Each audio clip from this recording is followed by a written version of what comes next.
So, a little context before I get into what happened. The three of us went to high school together, but my best friend's husband met her at work. My husband, Jacob, 28 male, and I, 28 female, got married 3 years ago after 2 years of being together. My best friend, Nicole, 28 female, and I have been friends ever since we were in kindergarten. We've been friends for a really long time and are still going strong. She married Travis a year ago, 30 male, after being in a relationship for about 3 years. Jacob wasn't friends with me and Nicole back in high school, but we were acquaintances. Jacob and I only met at the high school reunion we had a couple of years after graduation, and we became friends there. Nicole had to skip that one because she was sick. He asked me out on a couple of dates and we realized we had a lot more in common than we'd thought. That's how we got into a relationship and we were relatively happy. Our married life was great too, and we'd even gone out on several double dates with Nicole and Travis. Things were going so well until about a week ago when my husband and I were having a night in and we'd polished off an entire bottle of wine because we'd had a really busy week and wanted to celebrate. Just for fun, we decided to play that game where we named 5 celebrities who we could hook up with without our partner getting mad at us, and I named 5 celebrities, but he was able to name only 4. I was teasing him about it and told him that he needed to name 5 or else I'd win this one. Of course, there was no winning or losing in this game.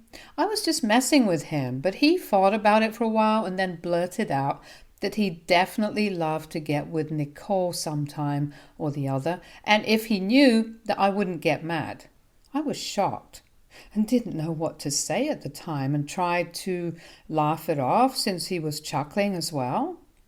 But in spite of being drunk as hell, I couldn't find the humor in what he'd said and couldn't just laugh it off. So I asked him if he was being serious and informed him that he could only name celebrities because it's unlikely that we'll ever even get to meet them. And if he names real people, that just makes it weird. He told me that he was serious and even confessed that he'd had a crush on Nicole even when we were in high school. He didn't even think that he should have stopped there and went on to say that he used to think of me as her less attractive sidekick back then. All I could do was stare at him open-mouthed because whatever he was telling me was just so disrespectful and mean. I guess he'd just forgotten that I was his wife now and continued to talk about how he'd love to have a day out with a woman like Nicole and just how lucky Travis is. I'd had enough that night, so I just left the room without a word and went to the bedroom and went to sleep. I was really upset, but I was also very drunk, so I fell asleep quickly, hoping that I'd forget all of this in the morning. But I didn't forget. And the next morning, I decided to confront Jacob about what he'd said the previous night at breakfast. He seemed pretty unaffected by last night, even though I was nursing a terrible hangover. When I asked him if he'd actually meant what he said about Nicole last night, he told me that it was all true and didn't even seem sorry about it. He wasn't even embarrassed to admit it and just continued to have his cereal, and I was getting pissed off because this guy was supposed to be my husband. Yet he had no shame in admitting that he'd always been more attracted to my best friend. I decided to ask him if he still found Nicole attractive, and without missing a beat, he told me that he did. That was the last straw for me, and I lashed out at him over it, but instead of apologizing, he doubled down on what he was saying and told me that I needed to just accept it and move on. He did love me more than her and believed that I was his soulmate, but he still did think that Nicole was objectively more attractive than me, and if it came down to physical attraction, then he'd pick her over me any day. And he expected me not to be offended at that because what's more normal than your husband telling you that if it came down to it, he'd rather sleep with your best friend than you? We got into a really ugly fight and he left for work after telling me that I was being petty and selfish. He said that he wasn't going to sugarcoat the truth for me, and if he didn't find me as attractive as Nicole, then he wasn't going to say it just to boost my ego and make me feel better about myself. He even tried to gaslight me by saying that if I hadn't wanted an honest answer the other night, then I shouldn't have brought up that stupid game at all, and I should have just let it be when he wasn't able to name 5 people instead of teasing him about it, as if I was the problem here. I didn't go to work that day and just kept breaking into tears throughout the day. I wanted to talk to someone about this, but ironically, I couldn't talk to the only 2 people I usually share everything with, my husband and my best friend. So I chose not to say anything and tried to pretend that I was fine when Jacob came back home. We didn't speak after the fight and then for the next 2 days because he was convinced that he hadn't done anything wrong and was just being honest here. On the 3rd day, I finally broke down and ended up telling Nicole everything. She'd noticed that my behavior was all off and I sounded perturbed, so for 2 days she kept asking me if I was all right and was very concerned about me in general. I just couldn't hold it together anymore and told her the truth. She was furious on my behalf and was about to call Jacob up and give him a piece of her mind, but I stopped her. I just didn't know what to do at all, and I definitely didn't want her to confront him just yet because I wasn't ready. But Nicole pushed me to realize that what Jacob had said to me was really messed up and that I needed to teach him a lesson and then leave this marriage because it was very clear that he didn't respect me at all. She was right, of course, but I didn't know what to do to teach him a lesson. It was only when Nicole mentioned how she wished Jacob would have said something like this while Travis was around, and that would have been a sight to see because he'd beat up a guy before who tried to catcall Nicole, that I realized I could just do exactly that. I asked her if she'd be okay with me arranging a double date with them in the next couple of days and having Jacob bring this up in front of Travis. She agreed readily, and we had a good laugh thinking about what had happened to Jacob if he said crap like this on the date. By then, the hurt had dissipated and had been replaced by anger, so I decided to go ahead with this plan of mine and even apologize to Jacob for overreacting, even though I didn't mean a word of it. I just wanted him to say yes to the double date. I made it up to him with his favorite dinner, and he actually had the audacity to tell me that he was glad I'd finally come to my senses, and he agreed to the date. The plan that Nicole and I had come up with was reckless enough, and I also added fuel to the fire by lying to my husband a day before the date by telling him that I'd learned from Nicole that even she'd had a crush on him for the longest time and would love to go out with him someday, so he should probably bring that up on the date. He seemed taken aback and asked if Travis was okay with it, and I lied and said that he didn't care because it was just a date and he didn't mind. He seemed very pleased with that and was smiling from ear to ear when I told him that, which lessened my guilt by a lot, to be honest. Yesterday, we finally left for the date in the evening, and Nicole and I had picked one of the finest restaurants in the city. We were all dressed up, and it was supposed to be a great day for all of us. Nicole and I were excited because finally Jacob was going to get whacked, and we believed that he desperately needed that. So after some small talk and a couple of glasses of wine, I finally brought up the game that we'd been playing the other day as a way to steer the conversation where we wanted it to go. Once again, I named 5 celebrities and asked Jacob to go next. He was confident enough to name Nicole this time without any prompting because of what I'd led him to believe the day before about Nicole feeling the same way about him and Travis not giving a damn. Unfortunately, neither of those things were true, and as soon as he named Nicole, she pretended to be shocked, and so did I. We threw him under the bus there, and when I took a look at Travis, he was already fuming. He's a pretty buff guy, so it was definitely intimidating, but Jacob was unfazed and continued to smile at Nicole. Travis addressed it first and told him that he needed to apologize to everyone at the table, and then we would end this double date so Jacob had a chance to read the room and do the right thing. But as usual, he did the exact opposite of it, and still chose to believe my lies despite the proof of it being untrue right in front of his face in the form of an angry Travis and a shocked Nicole. Yet he chose to answer back saying that he wasn't going to apologize because he knew that the feelings were mutual. He even decided to take it a notch higher and said that now that everything was out in the open, he and Nicole didn't need to push down their feelings for each other anymore and pretend like there was no tension there because now Travis and I couldn't do anything.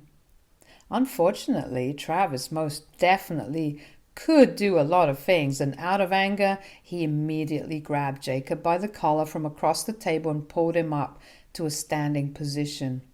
And before we even had time to react, there was a loud thump, after which I only remember Jacob being knocked down and the restaurant authorities escorting all of us out. Nobody called the cops because the restaurant didn't want any bad press, which was lucky for us. There was a lot of blood afterwards, and from what I know, Jacob had a broken nose, but he still had the audacity to continue the brawl outside the restaurant. He tried to taunt Nicole and me by calling us cowards because by then he'd put two and two together and realized that we'd come up with this plan only to humiliate him, and only left when Travis warned him that one more word from him would land him in the hospital for a good few days. After that, I didn't go home and instead went to a hotel nearby. They dropped me off, and while in the car we explained everything to Travis.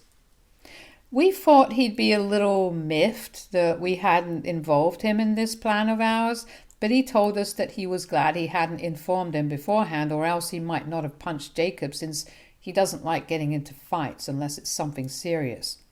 But he told us that Jacob deserved this and he wasn't sorry about it at all. He dropped me off and they went home after dinner since we hadn't been able to eat at the restaurant.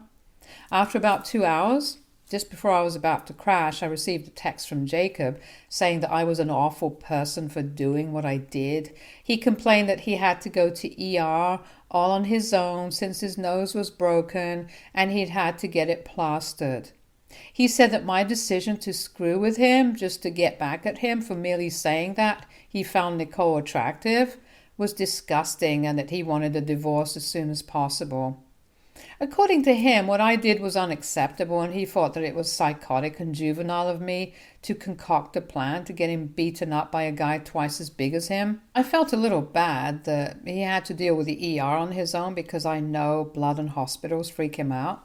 I didn't respond to his text last night because I was too tired to even think about anything else, so I just went to sleep without much delay. I was still riding the high of watching Jacob get punched and didn't think that I'd done anything wrong. But now that I've woken up and I've also sobered up, I realize that what I did was definitely kind of messed up. He was right. It was juvenile of me and Nicole to sit and plot against him, just to watch him make a total fool out of himself and then get punched right in the face. I think we went a little overboard and did something very high schoolish. I'm not happy about it anymore, but I'm also not sure if he was in the right here either. I mean, he did say a lot of things that were just not cool. Not only did he admit that he finds Nicole hot right in front of her husband and his own wife, but he actively tried to get with her while we were around. I know he only said those things because I'd let him believe that Nicole liked him back, but even then it was crazy because that meant that these had been his true feelings towards her all along. And I still can't get over the fact that he called me her less attractive sidekick. That's obviously got to sting coming from your own husband. I know the marriage is over, but I don't know if I owe him an apology for doing what I did. I do think what I did was petty and kind of overkill, but the things he said last night in the evening kind of made it seem like he deserved it. So AITA for lying to my husband and letting him hit on my best friend just to get him beaten up by her husband? Update 1. Okay, I went through the comments on my original post and I'll admit it, I messed up big time. Most of you guys said that ESH and I know it's true. What my husband said was disgusting, But what Nicole and I did was super juvenile as well. We didn't even take Travis's feelings into consideration and kind of used him and his anger just to humiliate and hurt Jacob. We were actually counting on him losing his temper, even though we knew that he had to work hard to bring it under control, and made a total mockery out of it, which was very, very insensitive of us. I guess I was just acting out of spite and didn't give anything much thought, and neither did Nicole. I'm embarrassed now that I'm thinking about what we did with a clear mind, and so is Nicole. So we really do think that we owe Jacob an apology because he did get physically hurt, and like many of you said, there might be a chance that he might press charges or something. It's been 3 days and it hasn't happened yet, but that doesn't mean it won't. So just to be on the safe side, Nicole and I are going to apologize to him, but I'm still leaving him. It's going to be hard, but I know I have to do this. It's the right thing to do. We're also going to apologize to Travis, obviously, because we know that we took undue advantage of his weakness, and I think I painted a really bad image of him here too. He's not a bad guy, honestly. He's just had a rough time with his anger, but he's still going to therapy to deal with it, and it's improved a lot since when he was a teen delinquent. He'd never hurt a fly unless it posed a threat to him, and tries to avoid getting violent as much as he can. He even gave Jacob a chance to apologize and only got mad when he didn't and continued to creep his wife out. And to be fair, I think that anyone would have lost it by then. Also, the incident that Nicole was telling me about where he'd beaten up a guy for catcalling her was from several years ago when they just started dating and he'd just given him a black eye. Like I said, he wouldn't hurt anyone who doesn't totally deserve it. I'm not trying to defend violence in general, but sometimes you have to do something about certain situations where words just don't seem to cut it. Update 2. Hi everyone. So Nicole and I tried to apologize to Jacob today, but it was not well received. I went back home with her to collect my things and bring some fresh clothes with me to the hotel. He let me in, but he looked really unhappy about it and didn't say a word to either of us the entire time that we were there. His nose was still in bandages, and I did feel guilty about it because he was visibly in a lot of pain. We packed in silence, and I decided to apologize right before we were about to leave. I told him that I wanted to apologize for being so harsh and tricking him, and I thought he'd apologize to me and Nicole as well for saying all that crap that he did. But instead of that, he told me to leave and that he wasn't interested in our apologies now that the damages were already done. He told us to be grateful that he hadn't pressed charges against Travis and said that both of us should count ourselves lucky that he'd even expressed any interest in either of us at all, because both of us were nothing compared to the women he'd been with before us. So that was a little weird. But we were too shocked to say anything, and he continued to rant about how he'd given us both a chance. But we'd both blown it, so now our apologies meant nothing to him, because no matter what we said, he wasn't going to take me back, and he definitely wasn't going out with Nicole anymore. I tried to tell him that we weren't here to ask for a second shot to be with him, and he was delusional for even thinking that that's what the apology was for, but he slammed the door shut right in our faces. I guess it was our fault for believing that he'd have turned into a decent human being all of a sudden. That clearly didn't happen, and I'm not surprised either. Even when we were in a relationship and throughout our marriage, he talked freely about his hot co-workers or cute women he'd meet, but I never thought much of it since it wasn't like he was acting on it. So no harm, no foul. I had the misconception that he told me all about his interactions with other women because that's how secure I was, but turns out it had nothing to do with me and everything to do with his own ego and the fact that he thought he was God's gift to earth and wanted me to be grateful that he was married to me, in spite of the million other choices that he apparently thinks he has. But at least Nicole and I did our part and apologized for screwing up, but he's in over his head, so he's rejecting our apology is not something we can help. Our conversation with Travis went a lot better, and in fact, He insisted that we didn't need to apologize at all because he would gladly whack any other disrespectful guy the same way because that's the only way they learn. He even said that if his parents couldn't teach him to respect his wife and other women, then he'd be more than happy to take that job up and teach him in his own way, which I thought was kind of cool of him. Nevertheless, we did apologize to him for taking advantage of him and inadvertently trying to rile him up just for our entertainment, and he accepted it. That was it. No further drama. So that was all, and now I'm just looking for a lawyer to deal with the impending divorce. I don't know how I'm feeling about any of this, but I know I'll get through it as long as I have my friends and family with me. It's just going to be a pain to meet him during the divorce proceedings, but I'll be fine, I guess. Update 3. Hi, so I filed for divorce a couple of days ago and Jacob was served yesterday. This morning I received a text from him telling me that I was going to regret this. But since I'd already filed for divorce, he wasn't going to stop me. He told me to come back and collect everything else that belonged to me, like all the knickknacks, photo albums, and other miscellaneous things that I owned, but didn't bring with me because I hadn't found an apartment yet and I was still living in the hotel. He told me to get it done by the end of this week, or he'd either give it away to charity or just dump it in the trash. So I've had a word with Nicole, and we'll be moving in with her temporarily, and she's been kind enough to let me keep all my belongings in her storeroom until I'm able to find accommodation for myself. I'm so grateful for her, I swear. I know Jacob has been talking crap about me to all our common friends, but he doesn't realize that he's the one who comes off as a total clown, who hit on his wife's best friend and then got beaten up by her husband. Most people have reached out to me to tell me I'm doing the right thing and wish me luck because of his story. So he's doing me a favor without even knowing it. And his disrespect and pettiness don't even bother me anymore because I know he's just a total loser, and I'm inherently better than him. Stay tuned for more stories from our girl relationships.